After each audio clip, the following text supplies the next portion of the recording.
우리 옆에 계신 분들하고 한번 인사할까요? 샬롬. 잘 오셨습니다. 예, 2부 예배 나온 여러분들을 축복하고 또 환영합니다. 오늘은 특별히 교회력에 의하여 교역자 주일과 스승의 주일로 우리가 함께 예배를 드립니다. 한 주간 교역자 주일을 준비하면서 이따 3부 예배 때는 교역자들이 헌금 특성도 하겠지만 어떤 설교를 전함으로 함께 은혜를 나눌까 한 주일 동안 고민하면서 아침마다 큐티를 하는데 그 큐티가 화요일 날 정도 성경을 읽고 큐티를 하는데 오늘 데살로니가전서 5장 16절에서 18절에 있는 이 말씀이 갑자기 저에게 레마의 말씀으로 하나님이 나에게 주시는 말씀으로 개별적인 말씀으로 나에게 은혜를 주셔서 오늘 이 말씀을 가지고 교역자 주일 설교를 해야겠다 이런 생각을 하고 설교를 준비했습니다. 미국의 크로스포인트 교회 하면 핫한 교회로 유명합니다. 이 교회를 담임하는 피트 윌슨 목사가 목사인데요. 이분이 2002년 이 교회를 개척해서 아내와 함께 교회를 개척하고 14년 동안 교회가 성장을 합니다. 교회 성도가 7,500명, 1만 명 가까운 교회로 성장을 해서 미국 교계에서는 크리스포인트 교회를 미국에서 가장 빨리 성장하는 교회로 지정할 정도로 상당한 부흥과 성장을 이룬 교회입니다. 그러던 이 교회 피트 윌슨 목사가 2018년도 갑자기 누구도 예견하지 않는 설교를 예배 시간에 하게 됩니다. 그 설교가 마지막 고별 설교라고 말하면서 나는 오늘부로 이 교회를 사임하겠다라는 충격적인 발언을 합니다. 누구도 예상하지 못할 이 담임 목사의 설교에 성도들도 충격을 받았을 뿐만 아니라 잘 나가는 교회, 부흥하는 교회, 그 교회에 담임 목사가 갑자기 사임한다는 소식에 미국 교계가 발칵 뒤집히게 되는 그런 일도 벌어지게 되었습니다. 더군다나 사임의 이유가 충격적이었는데요. 이분이 뭐라고 말씀했느냐면 나는 더 이상 교회를 이끌 힘이 없다. 이렇게 말하면서 나는 현재 지쳤다. 나는 망가졌고 쉼이 필요하다. 이러면서 제가 사임하는 목적은 이유는 목회 탈진이다 이런 말을 했습니다. 나는 번아웃에 걸렸다. 그래서 더 이상 이 교회를 드라이브할 힘이 없다라는 것이 이 목사님의 탈진의 이유였습니다. 그 교회 리더들이었던 장로님들은 이렇게 말했습니다. 사실 우리는 그의 사임을 만류하려고 노력했고 그에게 필요한 시간을 가지라고 말했다. 하지만 담임 목사는 단호했다 이런 표현을 썼어요. 그래서 이 피트 윌슨 목사가 이제 교회를 사임하는 가장 큰 이유로 목회 탈진, 번아웃, 영어로 말하면 그것이라고 말했습니다. 대개 목회자가 자신에게 문제가 없음에도 탈진하는 여러 가지 이유들이 데이터로 나와 있는데요. 소개를 하면 첫째는 교인들의 불평, 이게 첫 번째 원인입니다. 교회에 대한 불평, 목회자에 대한 불평이 목사 스스로 탈진하게 만든다라고 보편적으로 이야기를 해요. 대개 목회자들은 풀타임 사역자이기 때문에 열심을 내죠. 그럼에도 최선을 다하고 열심을 내매도 불평하는 성도들을 만나면 어느 때는 모든 것을 내려놓고 싶어지는 목회자의 이 번아웃이 있다는 거예요. 더군다나 목회의 탈진의 가장 중요한 원인을 목회자의 인격에 대한 공격 그리고 비방은 목회자들로 하여금 탈진하게 만들고 결국 목회를 그만두는 제 친한 동기 하나도 인격적인 모독을 당함으로 목회 시작 1년 만에 목회를 그만두고 지금은 저 포항에서 고기를 잡는 친구도 있는데요. 이런 경우죠. 목회자의 인격에 대한 공격. 여러분 누군가가 저를 아주 노골적으로 공개적으로 인격을 모독한다면 아마 저도 목회 어렵겠다는 생각을 하게 됩니다. 결국 교인들의 불평이 목회자가 번아웃 걸리는 이유가 된다라고 말합니다. 두 번째는 교인들의 신앙의 변화가 없을 때라고 모든 목사들이 동일하게 말합니다. 목회자의 가장 큰 기쁨은 설교를 듣고 성도가 변화되어 성숙되어져 가는 것. 여러분이 낳은 아이들이 자라고 성장할 때 부모의 기쁨이 있는 것처럼 목사도 열심히 준비한 설교를 통해 성도들의 변화가 일어나고 신앙적인 발전들이 있어야 되는데 전혀 성도가 신앙적으로 성장하지 않고 늘 어린아이처럼 유치한 상태에 있을 때 목회자는 기운이 빠지고 탈진하게 된다. 시골 교회의 헌신 예배에 이웃에 있는 할아버지 목사님이 헌신 예배를 인도하러 왔어요. 할아버지 목사님은 수염이 긴 목사님이었는데 목사님이 헌신 예배 설교를 인도하고 있는데 그 교회 권사님들이 큰 은혜를 받았습니다. 그 중에 유명한 권사님 한 분이 계속 목사님의 설교에 눈물을 흘리며 은혜를 받는 거예요. 담임 목사님이 하도 신기해서 예배 끝나고 난 이후에 권사님은 어떤 말씀의 은혜를 받으셨냐고 물었더니 권사님이 하시는 말씀이 이번에 오후 예배 헌신 예배 오신 목사님의 수염을 보니 작년에 죽은 자기 집의 염소가 생각이 나가지고 참을 수 없는 눈물을 흘렸다고. 교인들의 신앙의 변화가 없을 때 목회자가 참 견디기 어려운 일이죠. 세 번째는 교회가 성장하지 않을 때 목회자가 부담이 된다. 그 말도 일면 이해가 되는 말입니다. 네 번째는 교회 안에 반대파와의 갈등이 있을 때다. 이런 데이터가 있어요. 교회는 언제나 담임 목사와 담임 목사 편이 아닌 분들이 계십니다. 어느 교회든지 마찬가지고 담임 목사가 모든 사람을 만족한다라는 것은 불가능하고 만족시킬 수도 없고 만족할 수 있다는 생각도 목사가 하면 안 됩니다. 어쨌든 담임 목사와 마음이 맞지 않는 사람이 교회는 있을 수밖에 없고요. 모든 것을 만족시키는 것은 목사가 슈퍼우먼이 아닌 이상 불가능하기 때문에 근데 그들과의 갈등이 노골화될 때 그것은 목회자가 번아웃 걸리는 탈진하게 되는 중요한 이유가 된다. 목회자가 이렇게 탈진하게 될 때 어떤 현상들이 나타날까? 윌로우 크리키 처치의 빌 하이벨 목사님이 몇 가지 목회자의 탈진의 증상들을 이야기했는데요. 첫째는 참을성이 없어진다. 이렇게 말했습니다. 영어로 short temper라고 말하죠. 증상으로는 주위에 있는 사람들에게 쉽게 화를 낸다. 이게 목회자가 탈진했을 때 나타나는 현상이라는 거예요. 제가 자주 화를 내면 이 목사 탈진했구나 이렇게.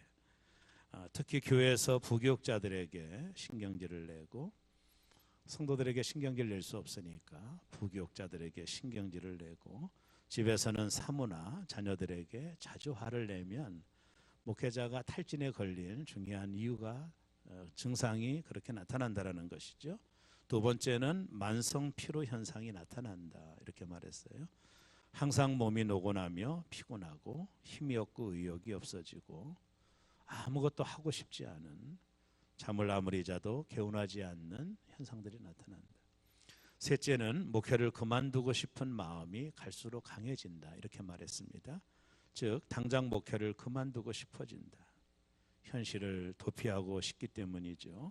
목회 자체가 주는 스트레스가 너무 심하기 때문에 이것을 벗어나고 싶은 것으로 탈진의 결과가 나타난다는 거예요. 넷째는 가장 중요한 것인데 하나님과의 관계가 멀어진다입니다. 이것이 목회자로서 가장 위험한 것이죠.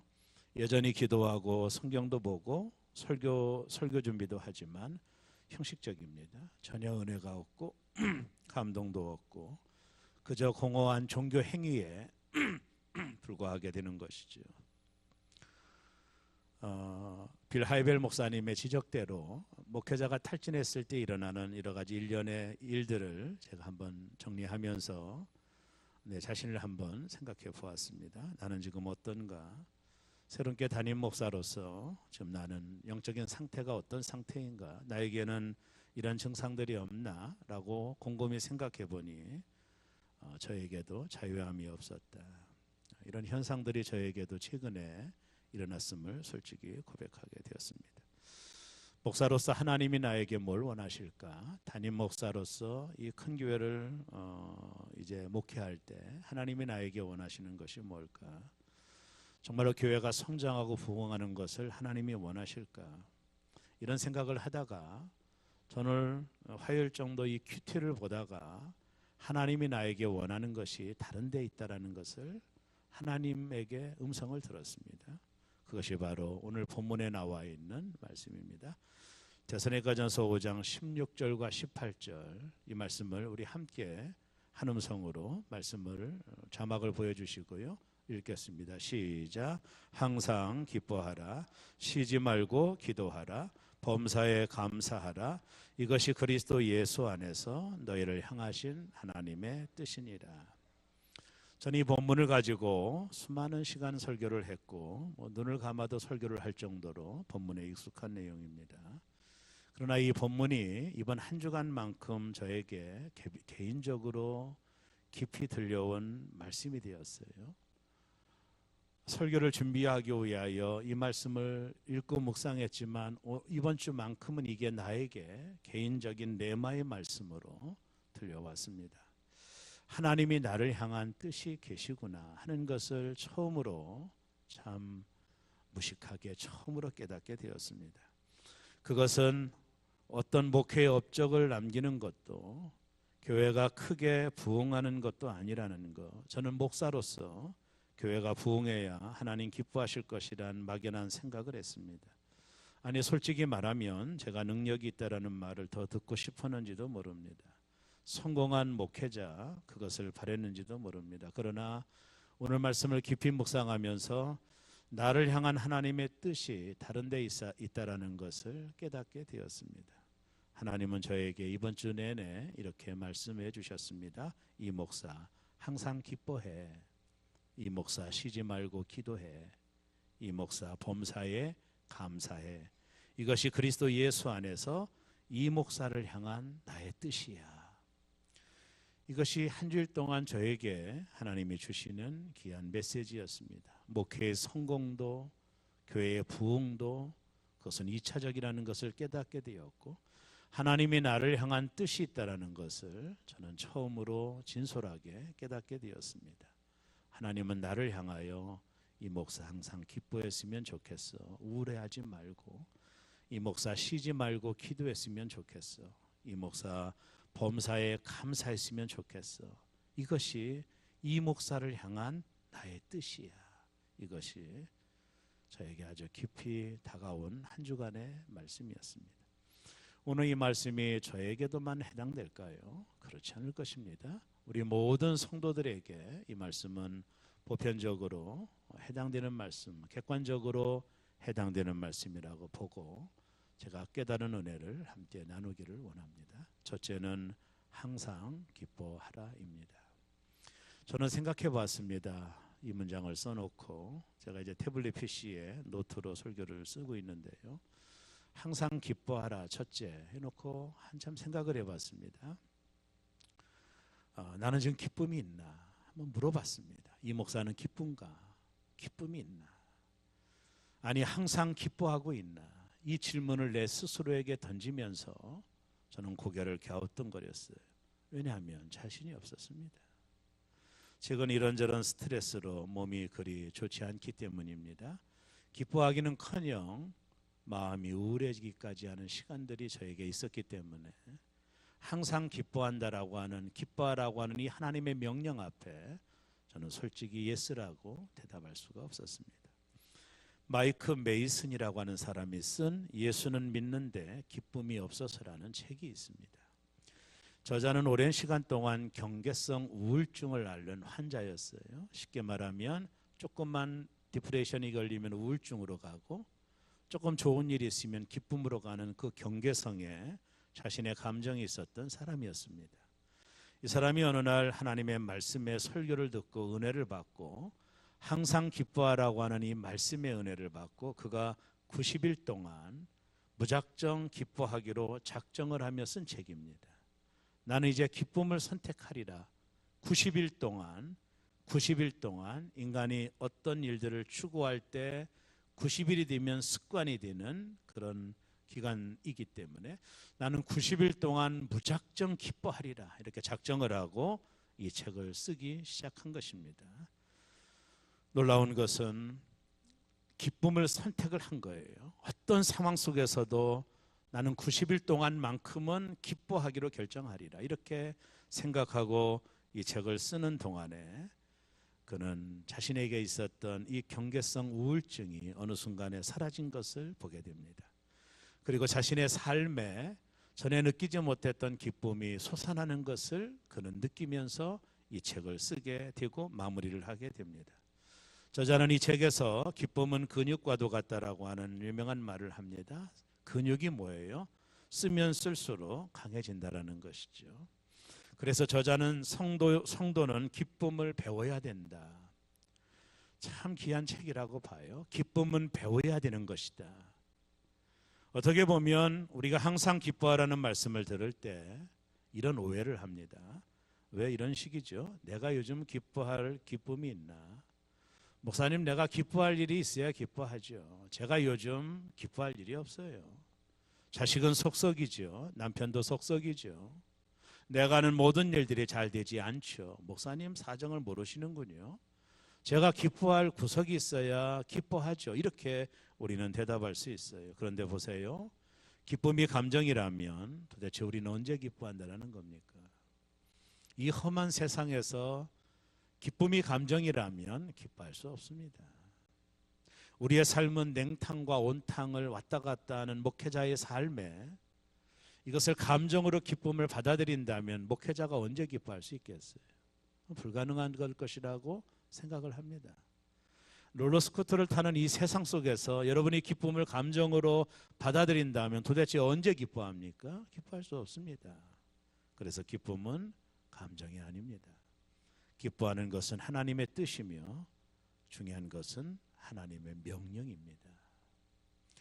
항상 기뻐하라 명령하신 것이지 네가 기뻐할 때 기뻐하라고 말씀하는 차원의 문제가 아닙니다. 하나님은 오늘 우리에게 기쁨을 명령하고 있어요. 명령에는 순종밖에 없습니다. 이것을 의도적으로 하나님은 명령하고 있는 거예요. 그래서 우리는 이 기쁨에 순종해야 돼요. 기쁨하기로 결정하셔야 돼요. 하나님의 명령에 우리가 반응할 반응은 순종밖에 없어요. 기쁨을 선택해야 됩니다. 이것은 감정의 문제가 아니라 의지의 문제입니다. 내가 결정하는 겁니다. 내가 기쁨을 선택하리라. 왜? 하나님의 명령이니 내가 모든 상황 속에서 기뻐하리라. 내가 명령을 순종하리라. 이렇게 우리가 기쁨을 선택할 때 이 기쁨이 주는 놀라운 축복들을 누리게 되는 것이죠. 목회자인 나도 목회 자체가 긴장의 연속입니다. 수많은 정신적인 노동을 합니다. 여러분 아세요? 가끔 익산을 벗어나도 자유롭다라는 생각을 하는 제 마음을 아시나요? 목회는 긴장의 연속입니다.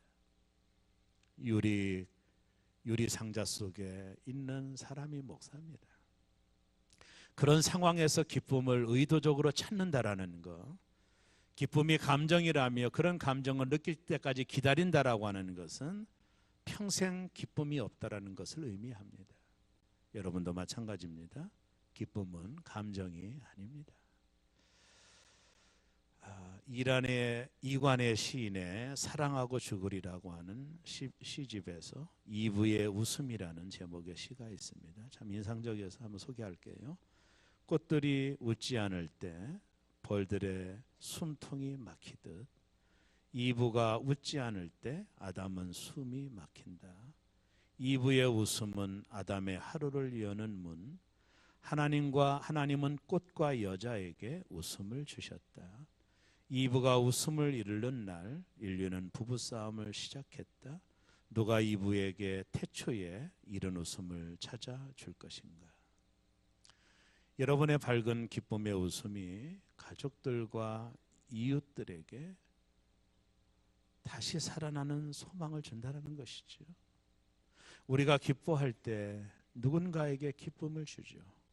제가 오늘 2부 예배 나오기 전에 설교를 준비하고 있는데 우리 임미자 집사님이 꽃을 가지고 그분은 항상 웃으십니다. 우리 임 집사님. 그분을 만나면 기쁘죠. 나도. 그죠? 방긋 웃으며 오늘 스승의 날이니 목사님 꽃을 달아드리러 왔다면서 잠깐 제 방에 들렸다 꽃을 달아주고 가신 그 순간 그 방긋 웃는 웃음이 저에게 기쁨을 주는 거죠. 옆에 계신 분들에게 웃어보세요. 하하 해보세요. 해보세요. 웃는 모습 보니 기분이 좋아요? 나빠요? 나빠요? 나쁘면 여러분은 정신병원을 가셔야 됩니다. 기쁨은 누군가에게 또 기쁨을 줘요. 방긋 웃는 모습. 저는 이 설교를 준비하며 많은 걸 깨달았어요. 목사가 웃어야 되는데, 그래서 나를 만나는 사람마다 기쁨이 전가되도록 나 참 부족하다.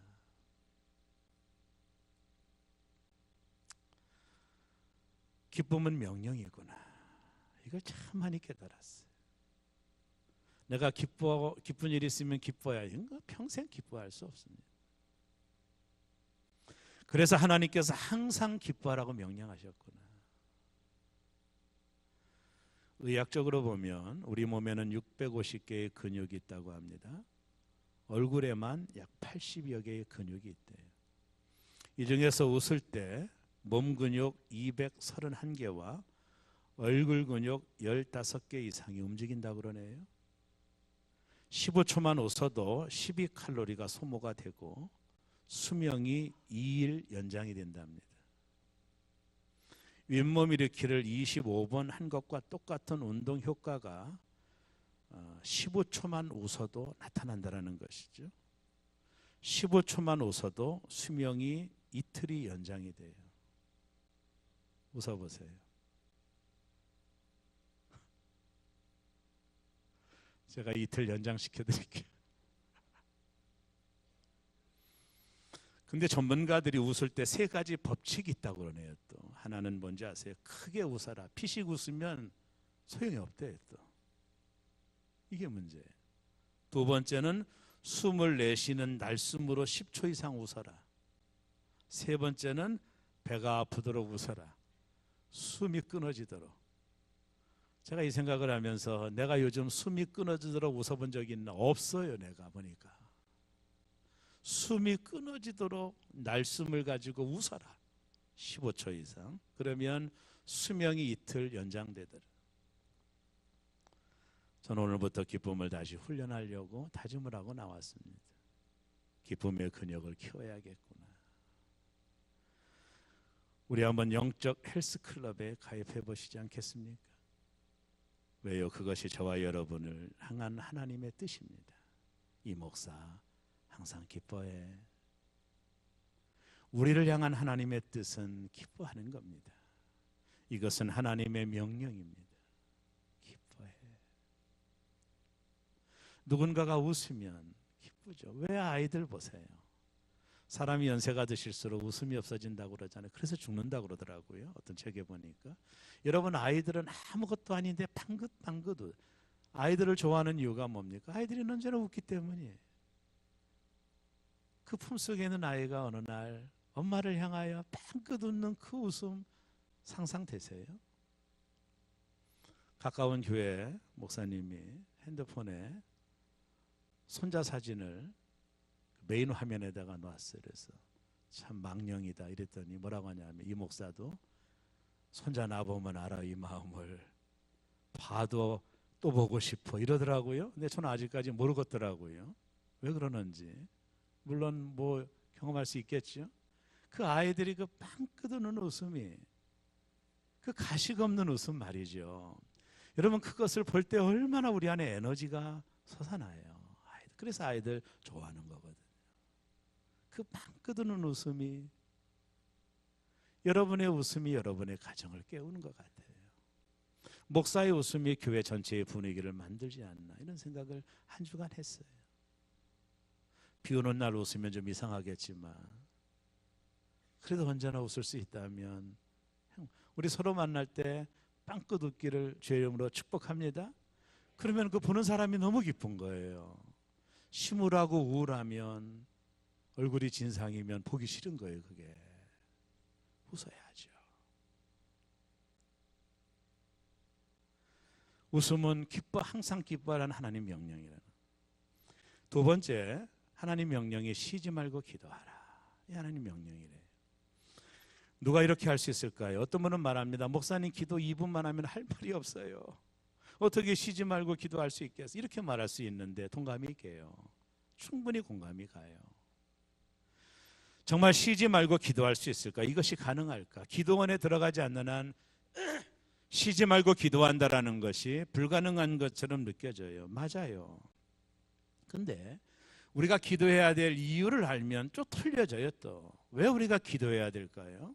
왜 우리가 하나님 앞에 기도해야 될까? 기도는 영적인 호흡이다. 맞아요. 그러나 우리가 정말로 기도해야 될 분명한 이유가 있는데 히브리서 4장 16절이 그 말씀입니다. 성경의 자막을 한번 방송실 자막을 좀 보여주고 우리 한번 크게 한번 읽어봅니다. 시작. 그러므로 우리는 긍휼하심을 받고 때를 따라 돕는 은혜를 얻기 위하여 은혜의 보좌 앞에 담대히 나아갈 것이니라. 여기 보면 때를 따라 돕는 은혜를 얻기 위하여 하나님께 기도로 나가라는 뜻이거든요. 옛날에는 대제사장만이 1년에 한 번 은혜의 보좌 앞에 나갔습니다. 일반 사람들은 나갈 수 없어요. 근데 예수님이 십자가에 달려 죽으시던 날 휘장이 위로부터 아래로 갈라졌습니다. 이제 우리는 모두 다 만인 제사장이 되어서 은혜의 보좌 앞에 누구나 나갈 수 있는 길이 예수 그리스도의 십자가로 인하여 열려진 거예요. 근데 오늘 본문에 보면 때를 따라 돕는 은혜를 얻기 위하여 은혜의 보좌 앞에 담대히 나아갈 것이다. 보세요. 우리가 이 땅을 살아가는 동안에 하나님의 때, 하나님의 도움이 필요하지 않을 때가 있나요? 없어요. 하나님이 도와주지 않을 때, 하나님의 도움이 필요 없는 때가 우리 인생에 존재할까요? 존재하지 않아요. 우리는 유한합니다. 우리는 피조물입니다. 우리는 하나님의 도움이 없으면 살 수 없는 존재예요. 그래서 우리는 날마다 하나님의 은혜가 필요하고 하나님의 돕는 것이 내게 필요한 거예요. 그 하나님의 도움을 얻기 위하여 우리가 해야 되는 것이 뭐냐면 은혜의 보좌 앞에 나가는 거예요. 기도하러 나가는 거예요. 쉽게 말하면 하나님의 도움이 언제나 필요하다는 것을 인식한다는 것은 내가 항상 기도해야 된다는 것을 인식하는 거예요. 실은. 저도 아침에 나올 때 기도하고 나옵니다. 오늘 3부 예배까지 잘 마무리할 수 있도록. 애들 왔다가 돌아가면 뒷걸음에다고 얘기합니다. 아이들 잘 도착하게 해달라고. 운전할 때마다도 기도합니다. 하나님 안전운전할 수 있게 해달라고. 모든 것이 기도예요. 하나님이 도와주지 아니하면 살 수 없는 피조물로서 전능하시고 절대자이 되시는 하나님, 우리의 모든 것을 아시고 모든 것에 응답하시는 하나님 앞에 기도해야 된다라고 하는 것은 이건 날마다 우리의 삶이지요. 왜? 우린 날마다 하나님의 돕는 은혜가 필요한 존재이기 때문이에요. 이것이 우리가 기도해야 될 중요한 이유죠. 마태복음 7장 8절에 보면 구하는 이마다 받을 것이요. 구하는 이마다 받을 것이요. 이마다 구하는 이가 받을 것이요. 중요한 기도의 원리죠. 야고보서 4장 12절에 보면 너희가 얻지 못하면 구하지 아니하기 때문이다. 한마디로 말하면 하나님은 기도의 법칙을 마련해 놓으셨어요. 기도의 원리를 만들어 놓으셨는데 그건 뭐냐면 먹어야 배부르는 법칙처럼 심어야 거두는 추수의 법칙처럼 기도해야 응답되는 기도의 법칙을 하나님이 만들어 주신 것입니다. 이것은 하나님이 만든 기도의 원리예요. 우린 생각합니다. 하나님 알아서 챙겨주시지, 알아서 채워주시, 모든 것을 아신다면서 알아서 채워주지라고 말할 수 있지만 기도의 법칙은 그런 것이 아니라 기도해야 구하는 이가 얻는 기도의 법칙을 하나님이 우리에게 주신 거예요. 이건 법칙입니다. 원리입니다.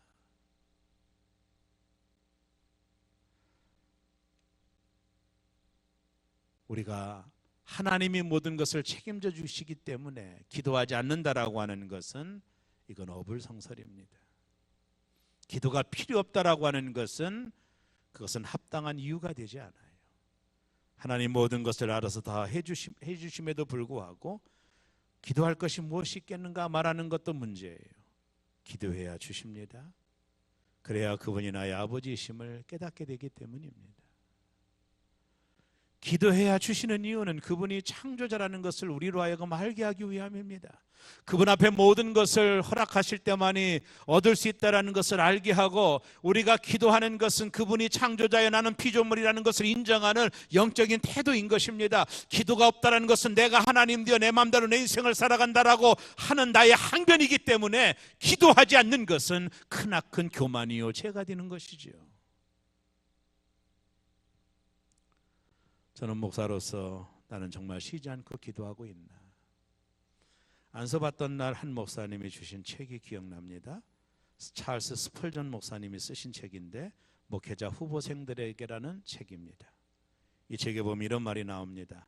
개인 기도 생활이 안 되면 목회자로 지원하지 마십시오. 설교자는 무엇보다도 기도가 남다른 사람이 장차 설교자가 되어야 됩니다. 그는 목회자라는 직분은 항상 쉬지 말고 기도하는 직분입니다. 그는 쉬지 않고 기도하라는 말씀을 가장 적용해야 되는 사람들이 목회자라고 말합니다.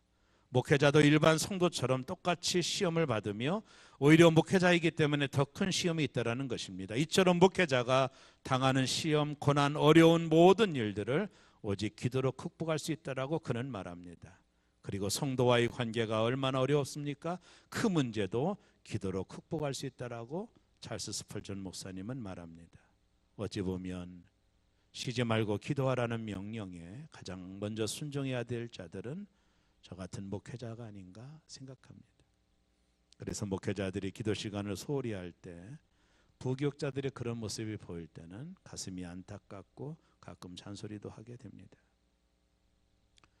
쉬지 말고 기도하는 것은 저뿐만 아니라 우리 모두에게 주시는 하나님 말씀, 기도를 통해 돕는 은혜를 받을 수 있고, 기도를 통해 영적인 공급함이 나에게 찾아올 수 있고, 기도를 통해 하나님의 도우심을 구할 수 있기 때문입니다. 항상 기도하는 새로운 모든 교우들 되기를 주의 이름으로 축복합니다. 이 목사 항상 기도해. 그것이 이 목사를 향한 나의 뜻이야. 세 번째는 범사에 감사하라입니다. 탈무드에 보면 이런 중요한 말이 나와요. 세상에서 가장 현명한 사람은 항상 배우는 사람이요, 세상에서 가장 강한 사람은 자기를 이기는 사람이며, 세상에서 가장 행복한 사람은 모든 일에 감사하는 사람이다. 강함은 뭐예요? 현명함은 뭐예요? 내가 행복하지 않은데. 여러분, 부자면 뭐해요? 사업이 잘 되면 뭐해요? 자식이 잘 나가면 뭐해요? 내가 행복하지 않은데. 소용이 없는 거예요. 세상에서 가장 행복한 사람은 누구라고요? 모든 일에 감사하는 사람이다. 저는 이 말씀을 적어놓고 생각해 봤어요. 내게 감사가 있나? 그 말은 내가 지금 행복한가를 말하고 있는 거예요. 내가 감사가 있나? 난 지금 모든 일에 감사하고 있나? 목사로서 지금 행복한가? 새롭게 담임 목사로서 행복한가? 그 말은 감사하고 있나? 얼마나 내가 모든 일에 감사하고 있나? 내 자신을 생각해보고 돌아볼 때 자신이 없어요. 오히려 감사보다 불평이 많아요. 제가 새롭게 부임한 지 5년이 되어옵니다. 이제 성도들의 모습도 눈에 들어오고 보이지 않던 것들이 이제 보이기 시작하는 시간을 보내고 있어요. 저는 담임 목사로서. 그 속에서 감사보다는 불평들이 내 자신에게 많았음을 발견하게 되었어요. 아, 그래서 내가 목회 탈진을 겪고 있구나. 더 좋은 것들을 보고 감사하기보다는 내가 누군데 좀 불편한 것들을 보면서 불평하지 않았나. 그러면서 점점 목회의 동력을 잃어버리고 몸은 자꾸 피곤해지고 잠을 자도 개운하지 않는 이런 딜레마에 목회자가 빠진 게 아닌가. 이대로 가다가는 나도 탈진할 수 있겠구나 라는 생각을 하기에 이르렀습니다. 그래서 하나님께서 범사에 감사해 이 목사, 그것이 이 목사를 향한 나의 뜻이야. 이렇게 말씀하셨구나 깨닫게 되었습니다. 감사가 내 인생의 답이라고 하는 책이 있어요. 정광 목사님이 쓴 책입니다. 이 책에 보면 재미난 이야기가 한 편이 소개가 돼요. 안남홍 목사님의 이야기를 이 책에서 사례로 들어서 이야기를 했습니다. 이분은 미국 노스캐롤라주의 한 교회에 청빙을 받아 교회에 부임을 하게 됩니다. 부임해서 한 주간 지나고 나니 이 교회에 왕언니가 있다는 것을 발견했어요. 왕언니 아시죠? 교회마다 있는 왕언니. 목회하다 보면 이 왕언니하고 관계가 틀어지면 목회 참 어렵습니다. 목사라면 다 아는 이야기죠. 그래서 이 왕언니하고 왕언니 권사님하고 좋은 관계를 좀 하려고 그러다가 어느 날 이 왕언니하고 틀어졌어요. 뭐 때문인지 모르지만 로비에서 인사하면 악수를 하려면 손을 뿌리치고 나가요. 왕언니가 무섭죠. 이 정도 되면 목회 참 어렵죠. 밤마다 고민되고 목회 그만둬야 되고 싶은 생각도 들고 왕언니가 이렇게 나오니까 목회가 어려운 거예요. 공감합니다. 누군가가 노골적으로 이렇게 나를 싫어하는 것을 표현한다면 저도 참 견디기 어려울 거예요. 관계를 아무리 회복시키려고 해도 듣지를 않아요. 내가 3일 금식하고 내가 결정하겠다. 이 교회를 떠나든지 내가 있어야 되든지 결정하겠다라고 3일 금식 기도에 들어갑니다. 3일 동안 금식을 하는 거예요. 근데 놀라운 건 뭐냐면 이 왕언니가 앞에 3명의 목사를 쫓아냈어요. 제가 4번째예요. 하나님께 금식하는데 얼마나 간절히 금식하며 기도했겠어요. 하나님 어떻게 하면 좋겠냐. 근데 금식 중에 하나님의 음성이 들은 거예요. 안 목사, 왜 당신은 그 권사의 나쁜 점만을 보느냐고, 좋은 점을 보라고, 이런 메시지를 들은 거예요. 그래서 금식 끝나고 나서 내가 뭔가 잘못했구나, 내가 왜 자꾸 미운 것만 봤을까. 여러분, 사람이 빨간 안경 쓰면 모든 게 빨가예요.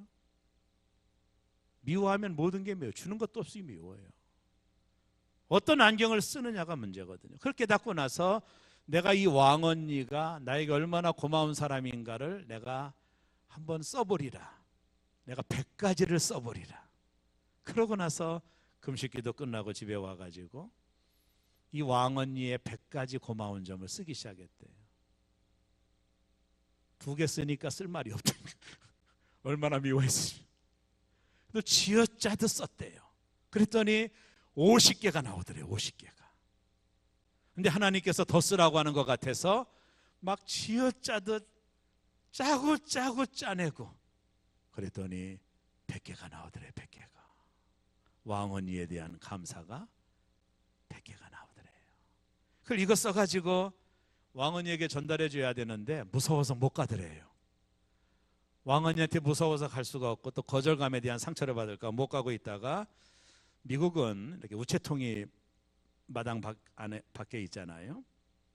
수요일 날 새벽에 새벽 예배 끝나고 몰래 가가지고 우체통에다가 100가지 감사를 넣고 왔대요. 그럼 어느 정도 신자라면, 상식 있는 신자라면 전화 오지 않겠어요? 고맙다는 둥 뭐 3일 내내 연락이 없더래요. 걱정이 더 몰려와. 이제 끝났구나, 이제 더 화를 났나 보다, 막 걱정하고 있는데 주일날이 돌아왔어요.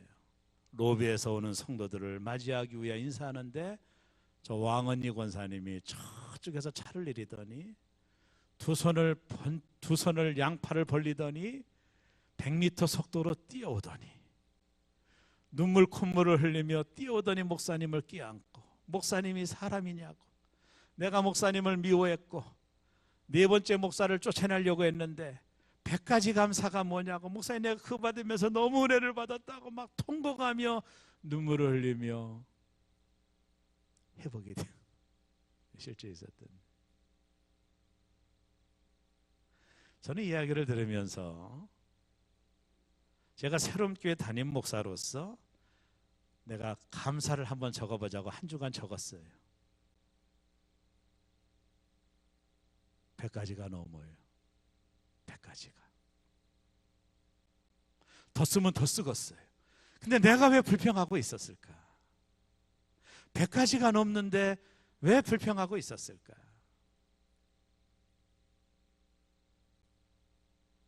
이런 생각을 했어요. 그래서 제 마음이 지금 좋아요. 그래서 제가 오늘 여러분에게 숙제 하나를 내드립니다. 다음 주 오실 때까지 100가지 감사를 A4 용지에다가 적어보셔야 돼요. 의무입니다. 이거는 명령입니다. 숙제입니다.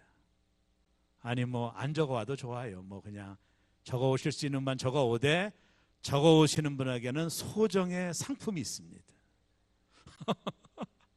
한번 적어보세요. 100가지 안 되면 쥐어짜보세요. 한번. 하여간 쥐어짜면 나와요. 제가 이 샘플로 좀 보여드리고 싶은데 쥐어짜면 나와요.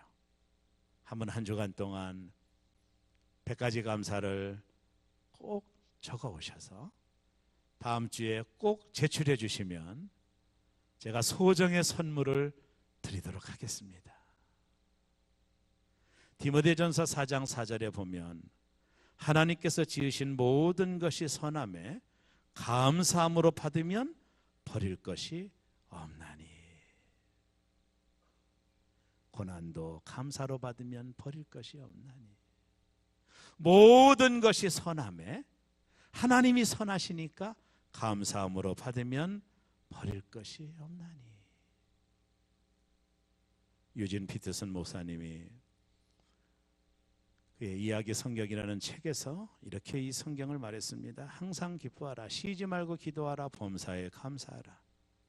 이는 예수 그리스도 안에서 하나님이 너희를 향한 하나님의 생활 방식이니라. 이렇게 말했어요. 이것이 우리가 살아가는 방식이라는 거예요. 그러려면 반복해야죠. 습관이 되게 만들어야죠. 길이 들게 만들어야 되죠. 어떤 분은 입만 열면 원망불평, 모이면 원망불평. 그때 하늘이 열리고 성령이 비둘기같이 내리뛸까? 시원합니까? 입만 열리면 감사가 나오는 이것이 성도의 생활 방식이니라. 제가 한 주간 내 상황이 회복이 되었던 이유는 이 감사를 100가지를 적어봤기 때문이에요. 보지 못했던 것들이 너무 많아요. 오늘 교육자 주일입니다. 저희 작은아버님이 서울에 계시는데 얼마 전에 팔순이 돼서 저보고 와서 식사 한번 하라고 해서 제가 바쁘지만 토요일 날이지만 제가 갔습니다. 왜냐하면 제가 신학교 다닐 때 2년 동안 저에게 밥을 해주셨어요. 그 집에서 학교를 다녔거든요. 기숙사가 안 돼가지고. 너무 고마워. 밥을 2년 동안 작은어머님하고 아침마다 저녁마다 차려주셔서 제가 학교를 마칠 수 있는 것에 대한 고마움을 가지고 좋은 선물 하나 사가지고 갔습니다. 오늘 교육자 주일입니다. 목회자들이 1년 내내 여러분을 위하여 영혼의 밥을 준비하고 있습니다. 눈코 틀 새 없이 설교 한 편을 준비하기 위해서 일주일 내내를 보냅니다.